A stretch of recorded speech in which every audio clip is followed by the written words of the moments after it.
T'es là, à la falaise, elle est ultra stylée, toi aussi. T'as ton joli sac sur le dos que tu t'apprêtes à défaire. Et pendant que t'enfiles ton baudrier, tu t'imagines déjà en train de danser sur la paroi. Tu te meus avec une grâce et une fluidité à faire rougir Patrick Edlinger. T'es léger, t'as le sourire, tu kiffes, t'avances sereinement de point en point jusqu'au relais. Enfin ça, c'est ce que tu t'imagines. Parce qu'à peine arrivé au deuxième point, t'as les genoux qui commencent à trembler, t'oses pas le dépasser, tu demandes un gros sec. Dès que tu vois que ça va passer sous ta hanche, et tu redescends. Tu le sais. Encore une fois, tu vas faire que de la moulinette pour le reste de la séance. En pestant fortement contre toi. Tranquille frérot, c'est normal, on est tous passés par là, t'as pas en avant. Regarde bien la vidéo jusqu'au bout et je te promets qu'à la fin tu pourras enfin passer sereinement de la moulinette à la tête. Que tu connaîtras absolument toutes les étapes nécessaires à mettre en place pour pouvoir commencer à être à l'aise avec ça. Déjà, s'il y a des débutants complets, je vais quand même rappeler rapidement ce que c'est la différence. Quand tu grimpes en moulinette, c'est que tu as la corde qui est déjà posée bien confortablement au relais. Tu as juste à grimper, tu te fais pas tirer par la corde, mais tu m'as compris, elle est déjà posée. Alors qu'en tête, tu vas partir du bas avec ta corde avec toi et tu vas venir la clipper dans les dégaines au fur et à mesure de ta progression en te sécurisant comme ça au passage. C'est tout ce qu'il y a à savoir sur la différence, mais normalement tout le monde connaît. Passons directement au vif du sujet. Pourquoi est-ce qu'on doit s'emmerder à apprendre à grimper en tête? Pourquoi on est obligé d'aller se faire peur comme ça en tête alors qu'on pourrait tranquillement continuer à grimper en moulinette? Il y aurait plusieurs raisons. La première, et pour moi c'est la plus importante, c'est que ça va te rendre indépendant, tout simplement. Si tu sais grimper comme moulinette, bah tu pourras jamais installer la dite moulinette. Donc s'il y a personne qui est là pour aller te la poser, bah, tu peux pas grimper. Donc voilà, si tu sais pas grimper en tête, tu te retrouves complètement dépendant de la personne avec qui tu grimpes. Et s'il y a une voie que tu avais envie d'essayer, mais que la personne peut pas ou ne veut pas y aller, bah tant pis, t'auras pas de voie.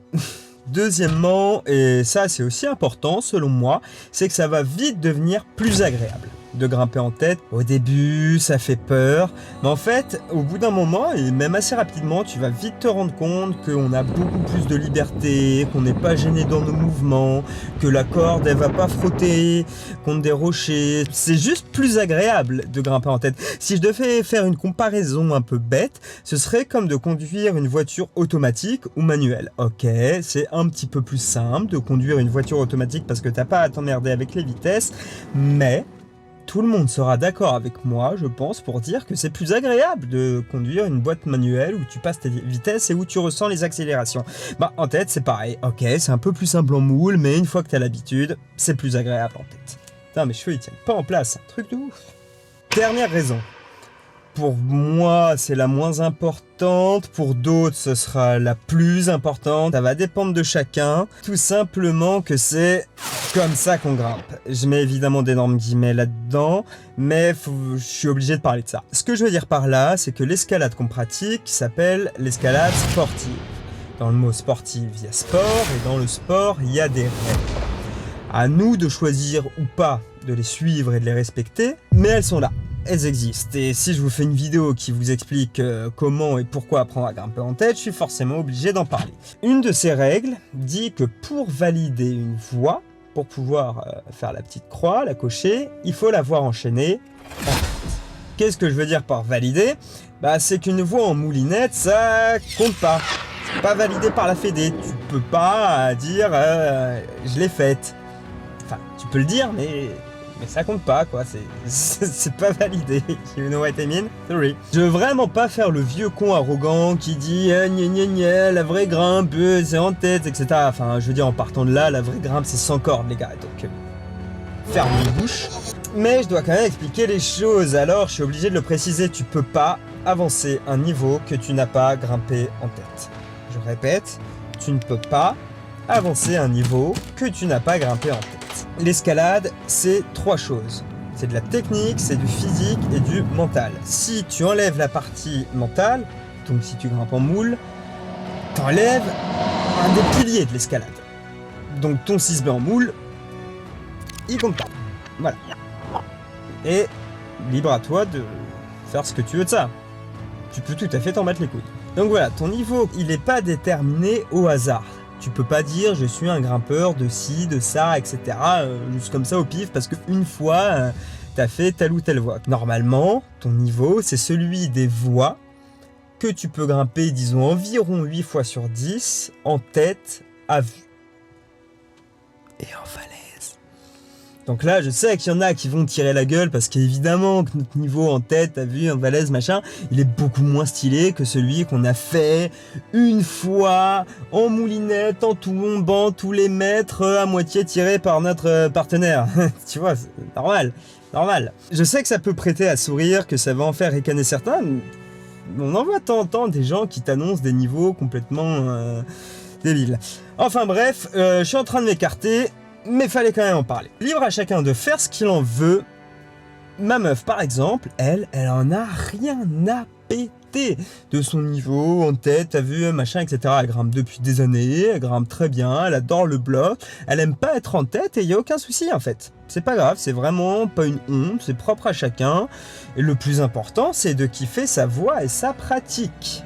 Néanmoins, si jamais vous ressentez une petite, légère frustration à ne faire que de la moulinette ou à essayer la tête et avoir super peur et à pas y arriver, ce qui est tout à fait compréhensible, ne vous en faites pas. Restez bien avec moi jusqu'au bout car vous n'aurez plus à subir ça très longtemps. Je vais vous montrer dans la partie suivante comment bien faire les choses. Je veux dire surtout au niveau de la sécurité. À la fin, une fois que je vous aurai expliqué tout ça, je vous expliquerai, ce qui est quand même le plus important, comment être à l'aise sur la voie quand on est en tête dessus. Donc vous avez le timecode si vous voulez y aller directement, mais je vous conseille quand même de regarder la partie sécu. Je vais vous partager des petites astuces et des petits conseils qui devraient vous intéresser. Pour grimper en tête, qu'est-ce que vous allez devoir savoir faire?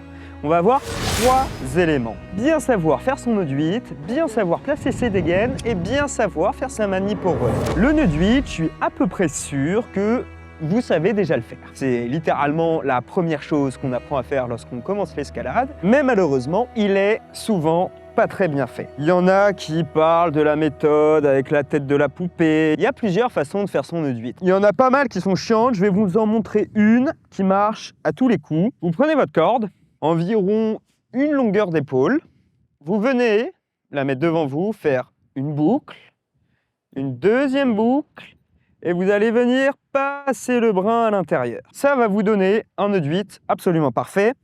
Et je veux dire, je pense pas qu'il y ait de façon plus simple de faire son nœud de 8, boucle, une deuxième boucle, et on passe le brin à l'intérieur.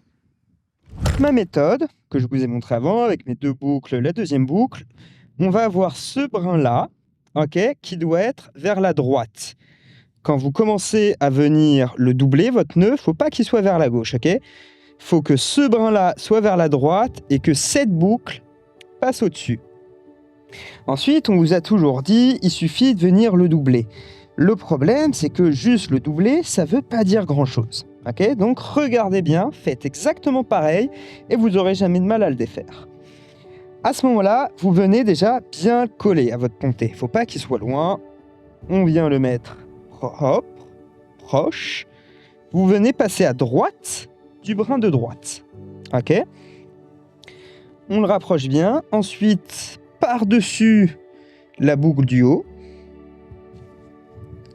Par-dessus la boucle du bas, on suit bien. Et pour finir, à droite du brin de gauche, on vient bien serrer partout.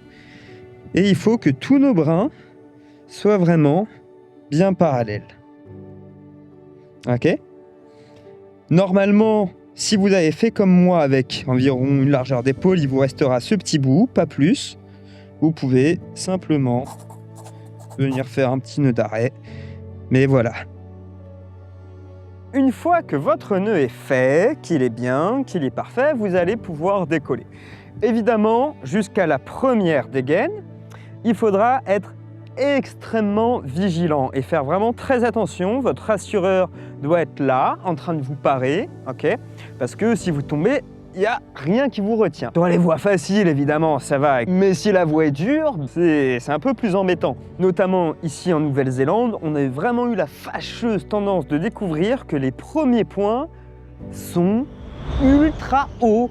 À 4, 5 mètres des fois, enfin c'est un délire. En équivalent des voies françaises, ce serait la 2, voire 3, voire 4e dégaine même des fois. Enfin vraiment, on comprend pas trop. Bref, autre sujet, mais c'est chiant. Votre dégaine, elle est composée de 2 mousquetons, ok? Il y en a un qui est libre, qui peut bouger, et l'autre qui est fixe, d'accord? Ça va être très important de venir accrocher au mur le point qui peut bouger, d'accord? Pourquoi? Parce que votre corde sera beaucoup plus libre de ses mouvements. Et donc dans le point qui est fixe, vous allez pouvoir venir clipper votre corde et faire ceci jusqu'en haut. Pour les besoins de cette vidéo, n'ayant pas de falaise, nous allons imaginer que le mousqueton orange, c'est notre point qui est accroché à la falaise. Donc vous êtes en train de grimper, quand vous arrivez, vous allez donc prendre votre dégaine que vous avez accrochée au baudrier, en falaise, les points ne bougent pas, et venir l'accrocher au point, donc dans le bon sens. Tout simplement parce que le mousqueton du haut, accroché au point, il va venir frotter, vous voyez, contre l'autre bout de métal, et venir s'abîmer un peu plus que celui qui accueille la corde. C'est un peu chiant ce vent quand même. Donc, si on a ce mousqueton-là qui est abîmé, il pourrait tout simplement venir encore plus abîmer notre corde. Ensuite, on va devoir venir clipper. Ça, il faudra s'entraîner un petit peu à le faire. Le mieux, c'est de trouver un petit endroit chez vous où vous pouvez vous entraîner, vous poser une dégaine. Ça peut demander un peu de technique, il y en a plusieurs. Il faut s'entraîner un peu main gauche, un peu main droite. Les 2 plus communes, je vous les montre vite fait, il y a celle de venir prendre la corde comme ça et de venir ici. Moi, c'est celle que j'utilise tout le temps. Évidemment, vous vous entraînez aussi à le faire main gauche. Et l'autre qui est de venir la prendre comme ça. Ça va être utile surtout si vous êtes vraiment un peu haut. Donc, vous prenez la corde entre le pouce et l'index et hop, vous venez la mettre ici. Ce qu'il ne faut pas faire, en tout cas, évidemment, c'est venir hop, accrocher la dégaine et venir la mettre comme ça. Non, ça ne marche pas. Autre chose, il faut faire attention à mettre votre corde dans le bon sens. C'est-à-dire que si vous avez la falaise derrière, la corde doit venir vers vous, ok? Pour continuer. Il ne faut pas venir la mettre comme ça, ok? La corde vers la falaise. Pourquoi? Parce que regardez, si vous grimpez, que hop, vous prenez une chute, normalement c'est assez explicite. Si vous l'avez dans le bon sens, vous grimpez, vous n'aurez pas de problème. Je vous le remontre. Si c'est dans le mauvais sens, vous grimpez. Faites attention si jamais la dégaine est vrillée, ok? Parce que regardez, vous pourrez avoir l'impression de la mettre dans le bon sens, mais elle va se remettre bien après. Et encore une fois, ça, il fait vraiment gaffe. Normalement, si cette partie centrale est assez épaisse, vous ne devriez pas avoir trop de problèmes. Mais si vous avez ce genre de dégaine-là, vous voyez, qui peuvent être utiles de temps en temps, j'en parlerai plus tard, autant vous dire que ça peut se vriller très facilement. Vous avez votre nœud de butte parfait, vous avez grimpé en posant bien vos dégaines, dans le bon sens, etc. Si tout se passe bien, vous allez arriver au relais. Alors, j'aurais bien aimé vous montrer encore une fois la manip sur les relais qu'on trouve en France, mais là, même en falaise, j'aurais pas pu, vu qu'ils ne sont pas chaînés ici, on ne retrouve pas les mêmes relais. Donc, on va faire ça avec celui-ci, le principe sera le même. Imaginez juste que ça, c'est un relais chaîné et que ce mousqueton représente l'anneau que vous retrouvez au milieu. C'est tout ce qu'il y a à savoir. Quand vous arrivez au relais, vous avez toujours votre corde en dessous de vous, que vous pouvez faire, si jamais ça vous rassure, c'est par exemple de venir, hop, clipper une dégaine et tchoc, vous sécurisez, vous soufflez un petit coup. Ensuite, vous allez devoir venir vous vacher. Donc vous allez utiliser votre longe et vous pouvez venir, hop, vous mettre dans un des points du haut. Par souci de commodité, je vais mettre une dégaine, me vacher là-dedans. Quand vous vachez, vous pensez évidemment bien à vérifier que ça, c'est bien fermé et vous pouvez vous laissez tendre dedans, ok, pour pouvoir faire votre manip confortablement. Là, regardez bien. Une fois que vous êtes vaché, vous allez hurler à votre partenaire qui est en bas, vaché, pour qu'il vous donne assez de mou, assez de corde pour pouvoir faire votre manip. Quand il vous a donné du mou, vous venez prendre la corde en double comme ça, la passer à l'intérieur de votre anneau, et vous allez ici venir faire un beau nœud de 8. Ok ? Hop, et ce nœud de 8, avec un mousqueton, vous allez venir l'accrocher à la base de votre pontée. Donc à partir de ce moment-là, vous vous retrouvez avec un nœud de 8 ici, accroché à votre pontée par un mousqueton, et votre premier nœud de 8. Là, c'est le moment qui va venir vous faire un petit peu peur, mais vous allez venir détacher votre premier nœud de 8. Et c'est à ce moment-là que si jamais vous ne l'avez pas bien fait et que vous avez pris des grosses chutes pendant la voie, il peut être difficile à défaire et que c'est pas agréable du tout. Je sais, au début ça fait peur, mais rassurez-vous, regardez, vous êtes vaché là, vous êtes sécurisé ici par votre autre nœud de 8, donc vous pouvez le défaire, il n'y a pas de souci, vous n'allez pas mourir, même si je sais, ça fait peur. Et vous allez venir le faire passer entièrement dans la boucle, ok ? Vous venez de faire votre manip. À partir de là, deux solutions. Soit vous pouvez juste faire ça à l'arrache, faire en sorte que la boucle ne vous gêne pas, demander sec, on vous sèche, enlever votre vache et redescendre. Perso, je pense que c'est pas plus mal et c'est pas le temps que ça prend de venir quand même. En plus, le raccrocher ici, le refaire rapidement et redescendre. Ok ? Encore une fois, vous avez cette boucle. Moi, je vous avoue, à chaque fois, c'est là que je demande le sec, que je me dévache, tchoc, et que je redescends. Mais vous pouvez aussi venir défaire celui-ci, enlever tout le mou, demander à ce moment-là sec, on enlève tout le mou, tout le mou, tout le mou, hop, et vous pouvez descendre sereine. N'hésitez pas déjà à bien re-regarder tout ce passage et surtout à vous entraîner. Vous entraînez et faites-le plein de fois. Ça doit être un automatisme. Et quand ce sera devenu un automatisme, il faudra être encore plus précautionneux, ok ? Parce que c'est au moment où ça devient un automatisme qu'on commence à faire des boulettes et des erreurs. Donc toujours revérifier au moins 2 fois que tout est bon. Est-ce que votre nœud est bien fait ? Est-ce qu'il est passé dans le bon sens dans l'anneau ? Est-ce que votre assureur a repris le sec et peut vous descendre ? Et ça, vous le vérifiez 2-3 fois. Évidemment, le plus dur pour passer à la tête, c'est pas de savoir bien placer ses dégaines ou de faire sa petite manip au relais. C'est bien de maîtriser et de savoir gérer son temps. On a peur en tête quand on commence. Rassurez-vous, assez vite, ce sera tout aussi naturel pour vous de faire de la tête que de la moulinette, mais au début on a peur. On a peur en tête parce qu'on a peur de faire un gros vol. À propos de la peur de tomber, c'est un tellement gros sujet que j'ai fait toute une vidéo dessus et je vous conseille vraiment d'aller la voir après avoir fini de regarder cette vidéo-là. Vous apprendrez comment la préparer, comment maîtriser sa peur, comment apprendre à chuter, etc., etc. Elle est super intéressante, elle est très bien. En plus, je l'avais tournée à Mayotte, donc il y a des très beaux paysages, etc. Une falaise aux petits oignons. Allez la checker après. Maintenant que j'ai fini ma pub. Déjà, brisons une croyance populaire, il n'y aura jamais de déclic qui vous fera passer de la moulinette à la tête. Ce que je veux dire par là, c'est que vous serez en fait jamais tellement à l'aise en moulinette que vous pourrez passer tranquillement à la tête sans avoir peur. Si vous faites que de la moule, vous serez toujours à l'aise qu'en moule. Il n'y aura pas de transfert de compétences. Vous pouvez grimper du 7 ans en moulinette.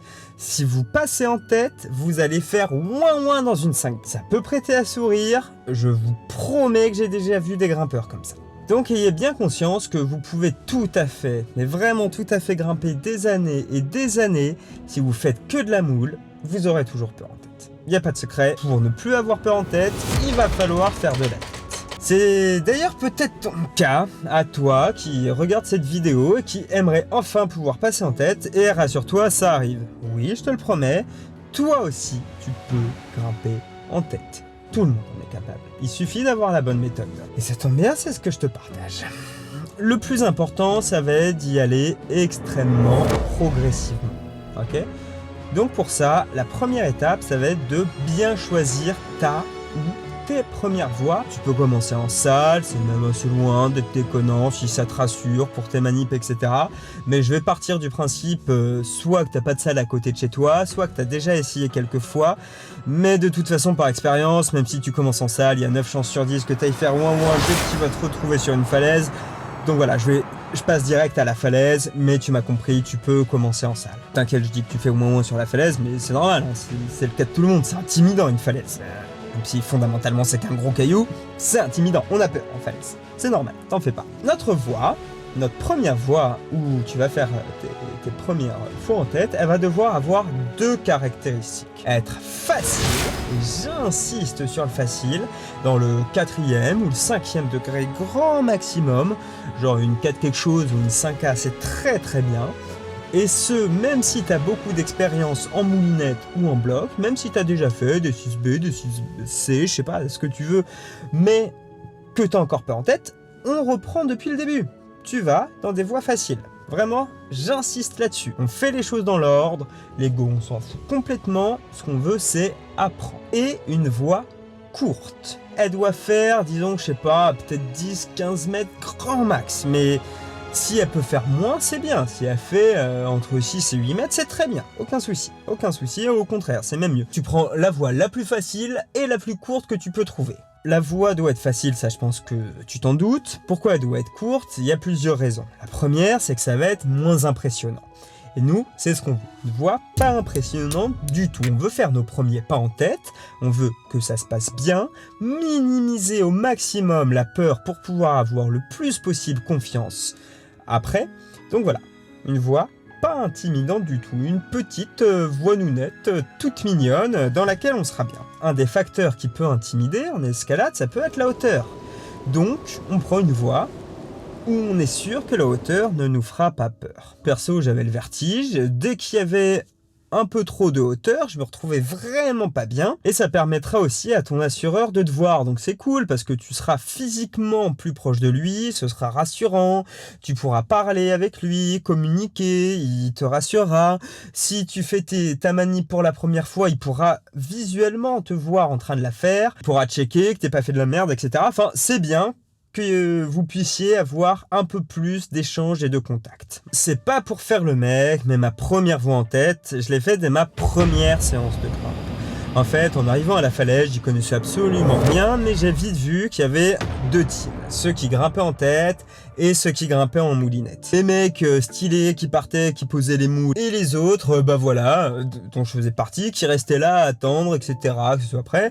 Et moi, faut savoir que je suis un peu impatient, et ça m'a péter les couilles d'attendre comme ça. C'est hyper débile, mais je me rappelle que ça prenait 15 ans. Moi, j'avais trop hâte, je voulais grimper, en fait. On restait juste là, comme ça, attendre, etc. Enfin bref, j'ai direct voulu être indépendant. Et stylé. Et surtout, en fait, je me doutais que ça viendrait pas par magie. Je savais que ça n'arriverait pas comme ça. Donc, je me suis dit, ok, direct, vas-y, on apprend. Et vraiment, c'est quelque chose que je regrette absolument pas parce que je pense que de m'être forcé à aller en tête directe comme ça m'a énormément fait progresser, surtout au niveau mental. Mais par contre, je me suis chié dessus sur cette voie. Je l'ai même pas fini. Je vais vous raconter pourquoi je l'ai pas fini. Direct le sac à excuses. En gros, c'était une voie nulle. Enfin, une voie nulle. C'était une 5A. J'avais essayé de la faire une première fois en moulinette. J'avais pas réussi. Pas que c'était trop dur, mais j'avais eu trop peur. Première fois en falaise, quasiment première fois que je grimpais tout court. Trop peur, il y avait un mouvement qui me faisait peur, etc. Enfin, pas à l'aise. J'étais redescendu, je la refais quand même une petite demi-heure après par arriver en haut. Et là, je me dis, ok. On y va, on la fait en tête puisque c'est comme ça qu'on grimpe. Donc j'y vais. J'ai eu trop peur, je passe peut-être les 3-4 premiers points, je sais plus exactement. Mais en fait, j'arrive à genre 2 points du relais. Et là, je veux plus. Une des raisons qui faisait que je voulais pas y aller et que j'ai voulu redescendre, c'est que le relais, Enfin, la manip, je savais pas la faire. On m'avait expliqué en 2 spies, en bas de la voie, rapidement ce qu'il fallait faire. Et là, sur la voie, je commence à me rendre compte que je vais tout seul devoir le faire, etc. Et surtout que personne ne pourra vérifier. Dans ma tête, c'est hors de question, j'ai fait on redescend, on redescend, on redescend. Complètement inconscient de m'envoyer là-dessus. Enfin, alors qu'en plus, il y avait une toute petite 4C, nickel, qui devait faire, je sais pas, peut-être 4 mètres, qui aurait été génial pour que j'essaye une première fois, qui vérifie que je clique bien dans le bon sens, etc., que je fasse bien la manip. Mais non, ils m'ont envoyé là-dedans, direct. Bon, je l'ai un peu cherché aussi, hein, mais... Vas-y, ils auraient dû me dire que c'était une idée de merde, quoi. C'est bien d'être sur une toute petite voie.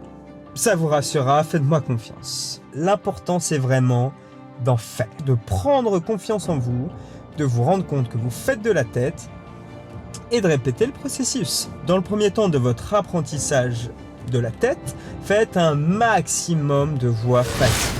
Instantanément, même si vous ne tombez pas, vous aurez moins peur dans les voies plus dures, juste parce que votre cerveau, il aura commencé à accepter que, ok, c'est pas grave d'avoir la corde et le point en dessous de nous, on en fait plein. Une fois que vous en aurez quelques-unes à votre actif, vous pourrez commencer à augmenter progressivement la difficulté des voies. Ça, faites-le un peu comme vous sentez, quand vous voyez que vous êtes à peu près à l'aise. Pas augmenter, mais un conseil, essayez de pas avoir trop d'écart entre ce que vous faites en tête et en moulinette. Ce sera plus un frein qu'autre chose, même si dans l'idée, ça pourrait s'entendre de travailler encore un peu en moule. Mais bref, ce sera le sujet d'une autre vidéo. Il y aurait plein de choses à dire et j'ai pas envie que ça prenne 15 ans. Dans l'idée, il faudrait vouloir faire plus que de la tête. À part pour travailler des points de technique hyper spécifiques. Voilà, on va pas se mentir, c'est quand même pour les débutants la moule, quoi. Donc normalement, comme je vous l'ai dit, vous allez préférer grimper en tête. Bon, on va pas se mentir. Vous étiez peut-être en train de vous dire putain génial, il a pas parlé de la peur de tomber, peut-être on n'aura pas, etc. Si. Il va falloir apprendre à gérer la peur de la chute.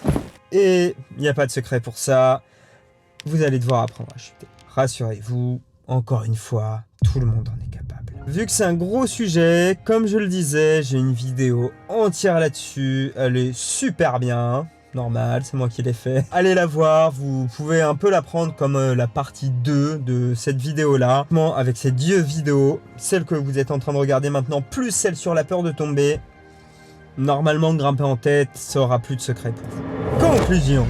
Bon bah ça y est buddy, on dirait bien que t'as toutes les cartes en main pour pouvoir apprendre à grimper en tête. Plus d'excuses maintenant, tu peux ranger ton sac à excuses. Évidemment, vous serez pas parfaitement à l'aise en une seule séance, ni même en 2, ni même en 3. Il va en falloir quelques-unes, mais en pratiquant régulièrement, je sais pas, 1 à 2 fois par semaine, je veux dire en tête en falaise, avec les conseils que je vous ai donnés d'ici 3 mois, et 3 mois c'est rien dans une vie de grimpe, vous serez parfaitement à l'aise en tête. Et vous pourrez refaire le petit film dont je parlais dans l'introduction. Sauf que cette fois-ci, ce ne sera pas un film, ce sera bien réel. Donc si jamais vous appliquez tous les conseils de cette vidéo, et de celle sur la peur de la chute, et qu'enfin vous arrivez à être à l'aise en tête, à bien kiffer, que vous êtes trop content, trop fier de vous, s'il vous plaît, n'hésitez pas à revenir ici, mettre un petit commentaire dans 3 mois pour dire « Ah cool, merci pour la vidéo, machin ». Et partagez votre expérience, ça encouragera de ouf les autres et ça me fera vraiment super plaisir de savoir que j'ai pu aider quelques personnes. Prenez soin de vous, éclatez-vous et surtout, abonnez-vous si la vidéo vous a plu. Je vous embrasse et à bientôt.